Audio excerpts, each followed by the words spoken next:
e Salvador Jesus Cristo. Eu queria dividir esse texto aqui em 5 narrativas. Primeira narrativa, parte 1. O texto fala de um homem paralisado por 38 anos em Jerusalém. Ele sofria por muito tempo.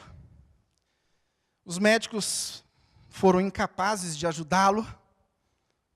Todos os dias, seus amigos o deitavam próximo ao tanque de Betesda. Imagine, Betesda, o significado de Betesda é casa de misericórdia. O que dizia a lenda, ou as histórias, não diria lenda, mas a história, que o tanque tinha poderes terapêuticos. Tinha uma pressão interna, onde a água do tanque se agitava de tempos em tempos. E dizia-se que o anjo descia para mexer a água e operar a cura. Então as pessoas se deitavam próximo ao tanque, na sombra do pórtico, aguardando o movimento da água. Quando isso acontecia, a primeira pessoa que era lançada lá era curada. Bom, esse era o ambiente onde Jesus aparece. Jesus foi à cidade para a celebração de uma festa. Aqui não diz qual é a festa. Jesus foi até esse tanque, onde ele viu um homem contorcido, deitado próximo à água. Imagina um homem sofrendo muito. Por muitos anos sofrendo. Contorcido. A gente que já teve pedra no rim, que é alguma coisa simples, a gente acha que vai morrer, né? No dia que eu tive um ataque, essas pedras pareciam o próprio demônio enfiando a faca, né? Aí eu liguei para o meu cunhado, Henrique, corre aqui que eu estou morrendo. Henrique me buscou, levou para o hospital, o Henrique ficou a madrugada todinha comigo, e eu vomitando. Valeu, Henrique, brigadão, hein? Cunhado serve para essas coisas, né? Madrugada toda, eu lembro que eu vomitava de tanta dor. Não sei se foi uma dor de um dia. Você imagine aquele homem por muito tempo sofrendo. E Jesus encontra com aquele homem ali se contorcendo ao redor do tanque. Jesus pergunta para ele se ele queria ser curado. Quem não quer ser curado? A força dele estava limitada. Nem ao menos conseguisse lançar o tanque, ele conseguiu. Jesus então diz: levanta-te, toma o teu colchão e ande. Levantou, pegou o colchão, andou e foi para casa, cheio de alegria, claro. Cheio de alegria. Então nós temos aqui a primeira cena, o que significava o tanque de Betesda. A segunda cena, Jesus chegando nesse ambiente. A terceira cena, o homem agora pega o colchão. Você imagine a alegria desse homem, hein? Não precisou nem se lançar lá naquele tanque. Quando Cristo precisa fazer quando ele faz alguma coisa, não precisa desse espetáculo, né? A cultura do espetáculo é muito forte, né? Parece que ele precisa de um copo com água em cima da televisão. Coloque o copo com água em cima da televisão. Se a televisão for de LED, o copo não se sustenta lá. Mas tem que colocar o copo da água. Jesus não precisa disso. Jesus não precisou de nada daquilo. E aquele homem saiu com o colchão dele. E os membros do clero detiveram ele, porque era dia de sábado.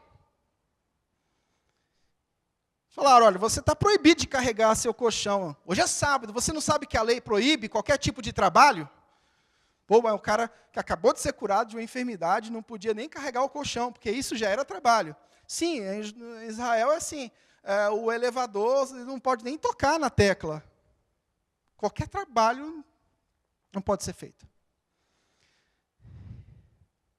O homem que me curou disse que era para eu pegar o colchão e andar. Aquela coisa, né? Eu não tenho culpa se eu fui curado. Esse homem não sabia o nome de Jesus. E também Jesus já não estava mais lá para dizer: não, foi eu que curei esse homem aí.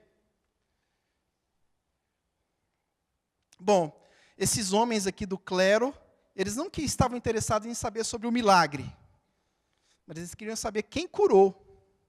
Porque quem curou quebrou a lei, profanou o sábado. A quarta narrativa. Mais tarde, Jesus encontra esse homem de Betesda caminhando pela área do templo. Jesus teve um reencontro com esse homem. Jesus perguntou se estava tudo certo, só que Jesus agora, ele dá o toque de caixa para a gente entender a nossa relação com Jesus Cristo. Olha, você tem que parar de pecar, para que nada de pior aconteça contigo. É claro que a doença dele estava ligada ao pecado. Existem doenças no Novo Testamento que estavam ligadas ao pecado. Agora, necessariamente, não todas as doenças estavam coligadas ao pecado. Mas essa aqui, necessariamente. Só que, nessa narrativa, Jesus chama atenção para algo muito maior do que a cura. Conforme diz João 20:31, tudo que ele fez foi para que as pessoas foi para que houvesse crença que ele era o Filho de Deus. Era necessário. Ele era o Messias prometido, em carne. Esse Messias em carne, ele tinha que fazer alguma coisa divina.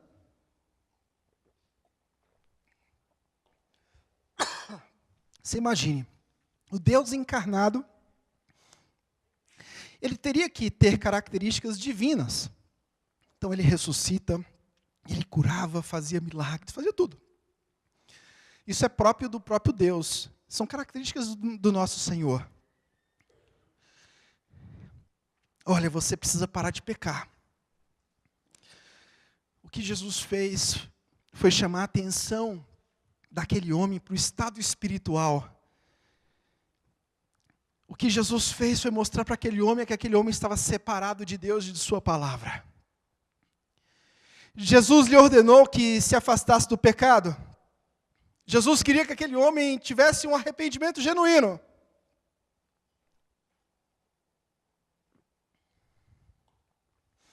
Muitas pessoas são curadas. Hoje, muitas pessoas alcançam a dádiva divina, o milagre. Eu creio plenamente que Deus é soberano e Ele pode fazer infinitamente. Ele pode fazer o que Ele quiser, Ele é soberano. Agora, a nossa relação com Ele é uma relação muito perigosa, porque é uma relação de troca. Como se Ele tivesse que fazer para Ele provar que Ele é Deus. No Evangelho de João, necessariamente Ele tinha que fazer para provar que Ele era Deus. E houve situações que, mesmo assim, Ele não fez. Porque Ele poderia ter curado todo mundo que estava ali ao redor do tanque. E somente um foi curado. E os outros? Ou aquele homem estava sozinho? Não estava sozinho. Mas Jesus curou somente um. Olha como é que é a soberania divina. Jesus ordena aquele homem para que se afastasse do pecado. Ele queria que aquele homem tivesse um arrependimento genuíno.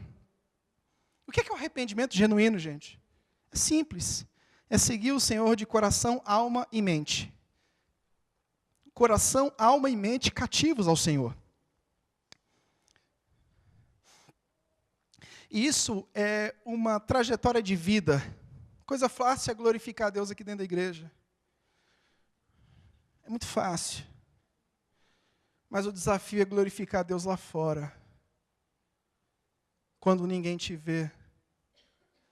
O desafio é glorificar a Deus quando tudo vai mal. O desafio é você gritar Cristo quando o céu se fecha para você.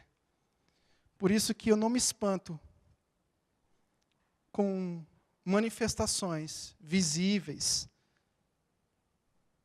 Eu admiro muito quem consegue glorificar a Deus no seu dia a dia, diante das tempestades. Assim, isso eu admiro. O resto não me comove. Não me comove. Porque geralmente, quando a gente tem muitas manifestações visíveis de louvor a Deus, no particular, há muita murmuração, muita reclamação, muitas atitudes que não glorificam a Deus. Então tome cuidado. Não ache você que uma igreja viva é uma igreja barulhenta. Isso não tem nada a ver. Igreja viva é a igreja que glorifica o Senhor diariamente na vida de cada um. Essa é a igreja viva. A igreja viva é onde cada membro do corpo carrega nas suas vidas as marcas de Cristo, conforme diz Paulo lá em Gálatas.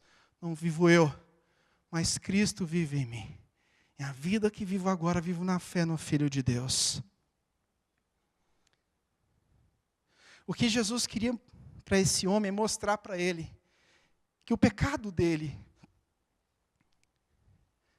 a vida dele estava assim por conta de um pecado, mas de algo que o afastava definitivamente do Pai. E o que Jesus propôs para aquele homem foi arrependimento. A quinta cena. Bom, agora o homem curado vai aos líderes religiosos. Chega para os líderes e diz, olha, foi Jesus que me curou. Vocês haviam perguntado quem me curou? Foi Jesus que me curou. E o que aquele homem fez foi contribuir para a oposição que já estava crescendo para cima de Jesus Cristo. Jesus foi confrontado e responsabilizado por ter feito aquele homem trabalhar no dia de sábado. Ou seja, aquele homem pegou o colchãozinho dele, colocou debaixo do braço e saiu todo alegre. Fui curado, aleluia, glória a Deus. Imagino que aquele homem devia ser aquele homem que glorificava muito a Deus, depois do que aconteceu. Mas Jesus explica que tanto seu pai quanto ele continuariam a operar obras de misericórdia, e isso incluía curar um inválido no sábado. No versículo 19, em verdade vos digo que o filho nada pode fazer de si mesmo, senão somente aquilo que vir fazer o pai, porque tudo o que este fizer, o filho também semelhantemente o faz. Porque o pai ama o filho e lhe mostra tudo o que faz, e maiores obras do que estas lhe mostrará, para que vos maravilheis. Pois assim como o pai ressuscita e vivifica os mortos, assim também um filho vivifica aqueles a quem quer. E o pai a ninguém julga, mas ao filho confiou todo o julgamento. Eu quero aqui extrair algumas implicações práticas desse texto. Eu queria primeiro extrair implicações do livro. O propósito de João de escrever o livro, este evangelho, foi mostrar que Jesus era muito maior do que a própria cura e o milagre. Porque a cura e o milagre foram métodos usados para que ele fosse identificado como Filho de Deus. O Filho de Deus precisava ser manifestado. E como o Filho de Deus se manifestava? Com sinais, maravilhas, com obras que deixariam as pessoas espantadas, com coisas que somente Deus faria. Isso o Senhor fez.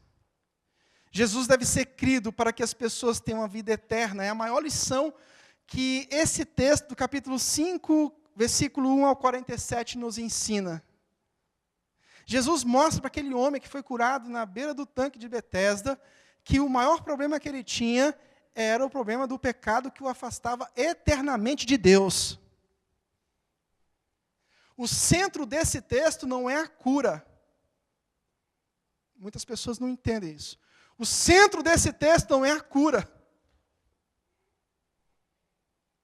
A cura é um elemento pedagógico para mostrar o Filho de Deus, para revelar, para colocar Cristo no centro dessa relação. Mas o centro do texto não é a cura.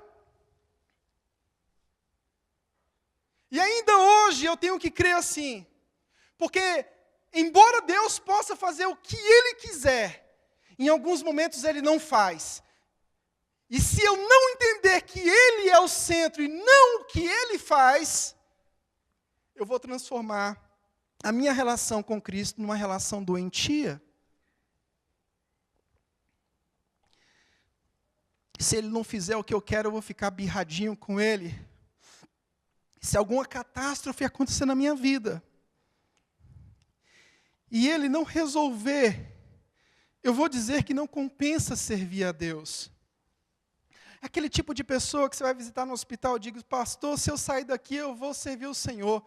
Eu sempre digo, olha, se você sair daqui, você vai servir o Senhor, não é porque você foi curado, você vai servir o Senhor, porque senão você vai para o inferno.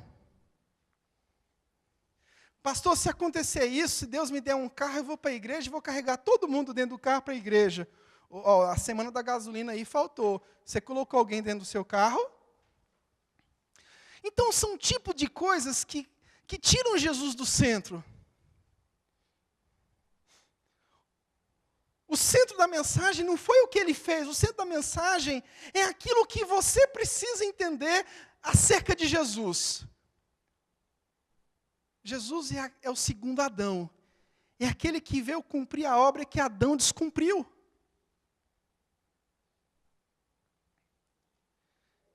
O que Jesus quis ensinar para aquele homem é algo muito maior do que a própria cura que ele recebeu. Não crer em Cristo traz condenação eterna. É triste, irmãos. Eu estava vendo sexta-feira, estava vendo um programa do Datena e, de repente, no intervalo, entra um pregador religioso, agradecendo pela oportunidade de poder trazer uma mensagem no meio do programa do Datena. E aquele homem puxou um texto sobre cura e milagre, mas ele não colocou o centro no Jesus. Ele colocou o centro naquilo que Jesus podia fazer. Isso é um erro tão grave, que tem levado multidões até um encontro falso com Ele.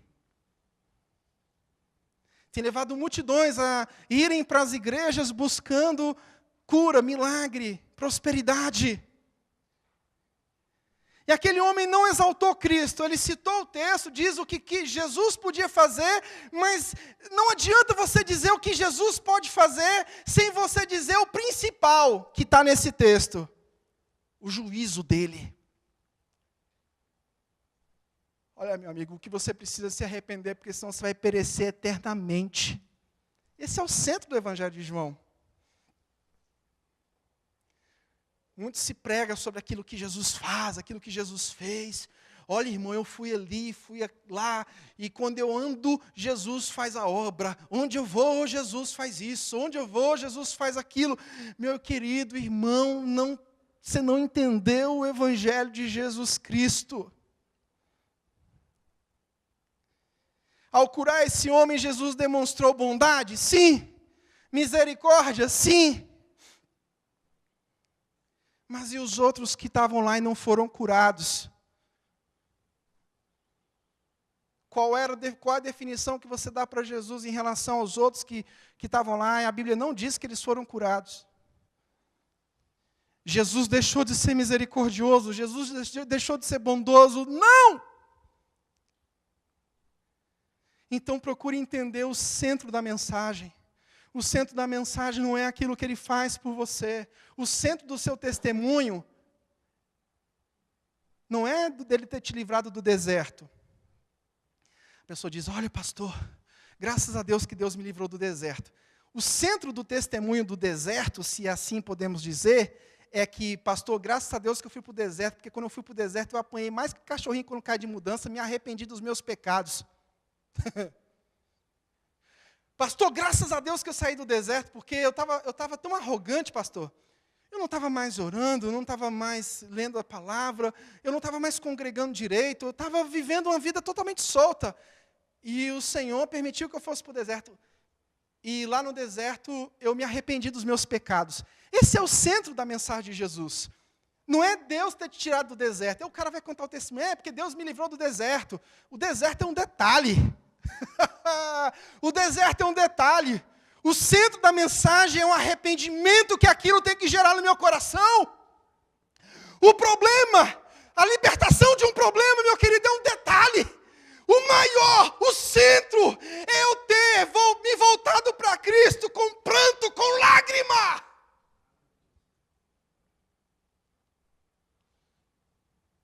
Esse texto cristocêntrico. E você está disposto a ouvir o que é ser cristocêntrico? Esse texto está dizendo, essa mensagem te diz o que é ser cristocêntrico. Porque muito se fala, eu quero ser cristocêntrico, Cristo no centro. Mas quando as pessoas se deparam com o que é isso, as pessoas saem correndo. Pastor, eu tenho um grande testemunho para te contar, pastor. O que foi? Deus me deu o livramento. Amém. Só que o livramento não é o centro do seu testemunho. O livramento talvez tenha sido a oportunidade que Deus te deu para você reconhecer os seus erros, seus pecados, suas iniquidades, e se voltar para Ele com gratidão, com louvor, com adoração devida, correta. Oh, Senhor, muito obrigado. O Senhor me livrou do laço do passarinheiro e da peste perniciosa, para que eu possa me voltar ao Senhor com gratidão, com alegria. Muito obrigado.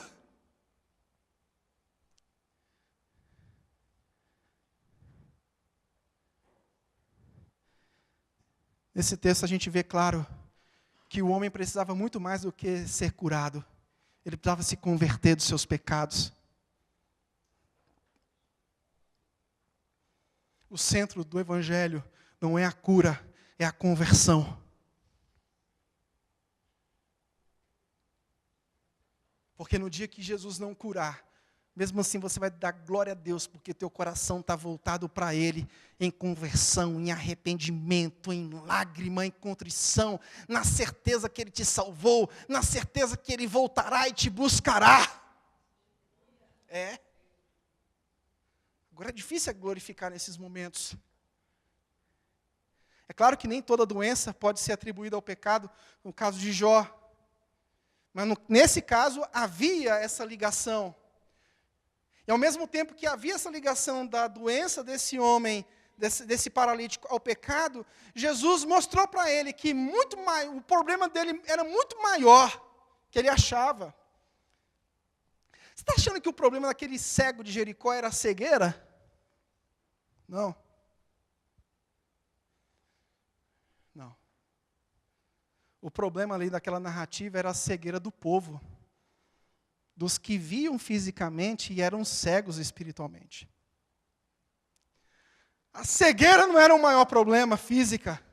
O maior problema era a cegueira espiritual.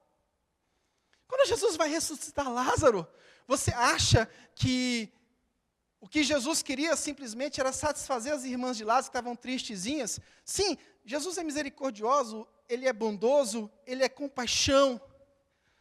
Mas o próprio texto diz lá, algo muito maior estava por trás daquilo. Jesus queria ensinar algo muito mais poderoso do que simplesmente levantar aquele homem fedido da tumba. Jesus quis ensinar, olha, tem algo muito maior para vocês, a ressurreição dos corpos.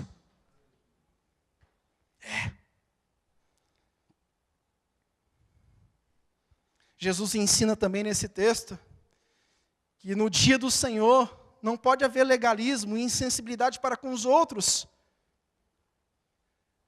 Aqueles homens que encontraram com um paralítico que estava com um colchão debaixo da mão, do braço, foram insensíveis.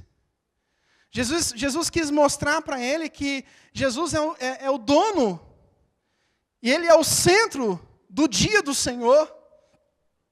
E se for necessário ser feita alguma coisa, no dia que se guarda para o Senhor, Jesus demonstra compaixão e vai lá e faz. Agora, uma coisa que esse homem não podia ter ignorado. Ele não podia correr o risco de não entender que sem Cristo ele estaria separado de Deus por toda a eternidade. Que estaria condenado ao inferno. Jesus quer que nós expressemos a nossa gratidão a Ele, vivendo a nossa vida em harmonia com a vontade de Deus. Do versículo 16 ao 47, Jesus usa a cura de um inválido. Mas nos versículos 20, 21, 22 e 26, Jesus mostra que há algo muito maior que a cura, o seu juízo. Olha só. Pois assim como o Pai ressuscita e vivifica os mortos, assim também um filho vivifica aqueles a quem ele quer. Ele é soberano. E o pai a ninguém julga, mas ao filho confiou todo o julgamento. O que Jesus estava querendo dizer para aquele homem que foi curado é o seguinte: olha, eu tenho o poder do juízo. Maior do que eu fiz por você é o que pode acontecer com a sua vida, o juízo eterno. A fim de que todos honrem o filho do modo porque honram o pai. Quem não honra um filho, não honra o pai que o enviou. Em verdade vos digo, quem ouve a minha palavra e crê naquele que me enviou tem a vida eterna, não entra em juízo, mas passou da morte para ao centro do texto aqui, ó.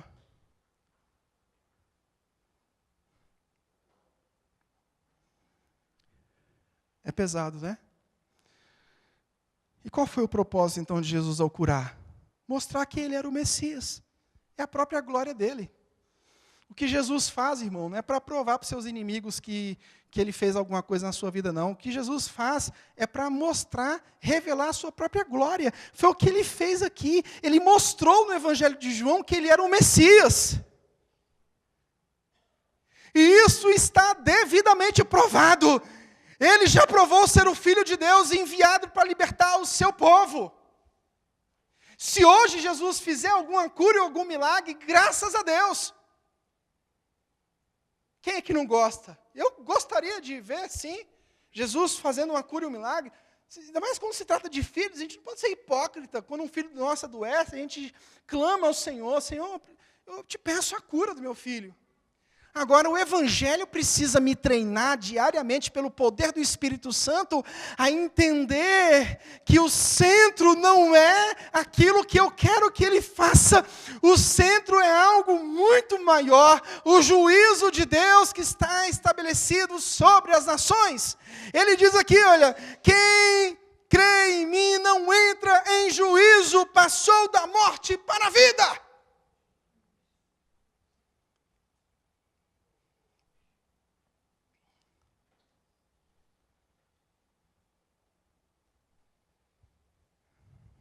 Muito bem.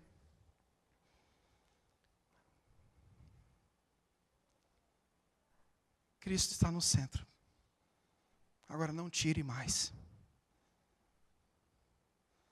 Não o tiremos mais do centro. Oxalá que ele faça tudo aquilo que a gente quer, né? Que é bom. Mas no dia que ele não fizer, eu tenho a convicção que eu passei da morte para a vida. Essa era a mensagem que Jesus quis ensinar para esse paralítico. No dia que a cura se torna maior do que a própria mensagem do juízo de Deus, Jesus sai do centro. E como é fácil Jesus sair do centro? Porque tem coisas que chamam mais atenção do que o próprio juízo de Deus. O que chama mais atenção para as pessoas, no lugar do juízo de Deus, é o espetáculo. É a espetacularização da fé, entre aspas. Fé é um conceito simples e complexo ao mesmo tempo. Para uns, fé é acreditar no milagre. Mas se eu fizesse um resumo teológico aqui do que significa fé, eu diria que fé é crer no juízo de Deus e se entregar para Ele. Eu diria que fé é você servir ao Senhor, mesmo quando tudo vai mal. Eu diria que fé é você ficar no centro da vontade de Deus, quando tudo escurece, quando tudo diz que não, quando todas as coisas se apagam para você, quando nenhuma resposta existe. Eu diria que fé é você continuar acreditando em Deus, quando o próprio Deus se silencia a teu favor. Cara, isso é difícil. O próprio Deus decidiu silenciar a teu favor. Você ora, você pede oração, vai no irmão de oração, porque acha que a oração dele é mais forte, mas vai lá, vai no outro, ora, e Deus está calado contigo. Só que você acha que Deus não agiu, mas Ele já agiu. E talvez uma das maiores ações de Deus foi mostrar para você que o que Ele queria te mostrar é que você precisava ser mais dependente dEle. Porque quando as coisas de ruim acontecem, a gente se torna tão dependente dEle. Não vou voltar a congregar. Misericórdia, EBD, Senhor, meninada, acorda, vamos para EBD. Jesus, nós estamos aqui. Não, que frieza é essa, meu papai? Todo mundo vai para EBD. Pastor, que dia que tem culto na semana? Talvez o maior milagre que aconteceu na sua luta foi você reconhecer que Ele é Deus, que sem Ele você não pode fazer nada. Sem mim nada podeis fazer. Quando passa uma dificuldade, você acha que o maior aprendizado que você tirou foi ter saído daquela luta. Não. Sair daquela luta foi consequência daquilo que Deus pode fazer na sua soberania. Mas a maior lição que você extraiu na sua luta foi de enxergar aquele que tem um poder sobre a vida e sobre a morte. É o que Jesus quer ensinar aqui nesse texto. Eu tenho poder sobre a vida e sobre a morte. Eu tenho poder sobre a vida e sobre a morte. Eu tenho juízo. Eu sou maior que você. Quando a gente passa alguma dificuldade, é assim que acontece. Quando a gente está bem, a gente acha que a gente é maior que Deus. Tem uns que têm certeza. Quando o celeiro está cheio, quando o carro está com gasolina, quando tudo vai bem, a autonomia pós-moderna, como dizia Zygmunt Bauman, um sociólogo que morreu um dia desses, essa autonomia pós-moderna, ela é visível. Eu vou na igreja quando eu quero, eu faço como eu quero, ninguém manda em mim, eu não presto conta para ninguém. A minha fé é individual, não é coletiva.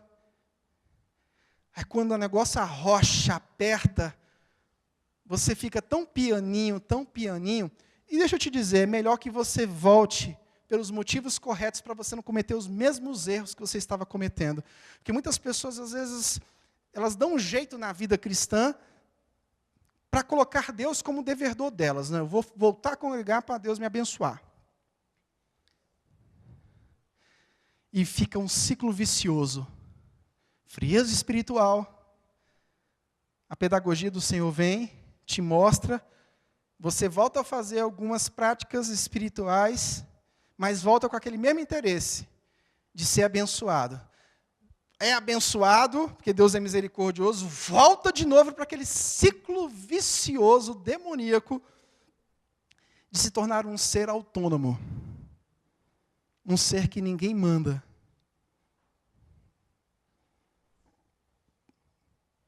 Sempre o Senhor vai nos provar, vai nos mostrar quem é o dono dessa relação. Aqui Jesus quis mostrar para esse paralítico que o dono da vida e da morte era Ele. Jesus quis mostrar algo muito maior na vida dele. Talvez aquele paralítico que quisesse ou entendesse que a maior coisa que pudesse acontecer na vida dele fosse ser curado. Mas você imagina quando aquele homem descobre que o maior milagre que aconteceu na vida dele não foi ter sido curado da paralisia. Foi ter sido liberto da ira do próprio Deus. Isso é muito lindo no Evangelho. Ter sido liberto da própria mão de Deus. O próprio Deus se manifestando em carne, dizendo, olha, eu tenho o poder da morte e da vida. Ele pensou, puxa, tudo que eu preciso ter, tudo que eu sonho, tudo que eu quero, tudo que eu necessito é largar esse colchão. Tudo que eu preciso é andar. Tudo que eu preciso é ser curado da minha cegueira física. Tudo que eu preciso é passar naquele concurso. Tudo que eu preciso é isso. Tudo que eu preciso é aquilo. Tudo que eu preciso é aquilo outro. E Jesus vem e nos mostra, tudo que você precisa é de mim. Oh, meu querido. Em nome de Jesus, quando a gente prega que Cristo é suficiente, é nesse sentido. Ele é suficiente porque Ele é muito maior do que o que Ele faz. Ele é muito maior do que aquilo que Ele faz. Se você está colocando Cristo do tamanho daquilo que Ele pode fazer, você está enganado. Cristo é pré-existente. Ele é, antes da criação do mundo, Ele já estava com Deus. É o que diz o prólogo de João. Ele é muito maior que tudo. Ele é muito maior do que a provisão que Ele pode me dar. A provisão que eu recebo hoje, amanhã, eu agradeço hoje, mas amanhã eu já estou pecando novamente.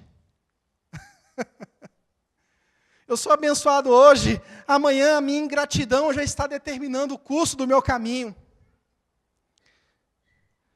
Mas quando eu me arrependo dos meus pecados, constantemente, com confissões, diante do nosso Senhor, vem sobre nós uma certeza e uma convicção muito maior, que traz uma segurança muito maior do que da própria bênção de Deus. A segurança de que eu posso ser honrado ou desonrado, posso ter muito ou pouco, eu posso ter a despensa cheia ou não, o tanque da gasolina cheio ou não, mas eu posso todas as coisas naquele que me fortalece. Jesus. A pergunta que eu quero te fazer: quem é maior? Jesus ou o milagre que você espera dele? Ele pode fazer algo hoje? Pode. Mas quem tem sido maior na sua vida? Se ele disser para você, não vou fazer o milagre, ele continua sendo Jesus Cristo de Nazaré na sua vida?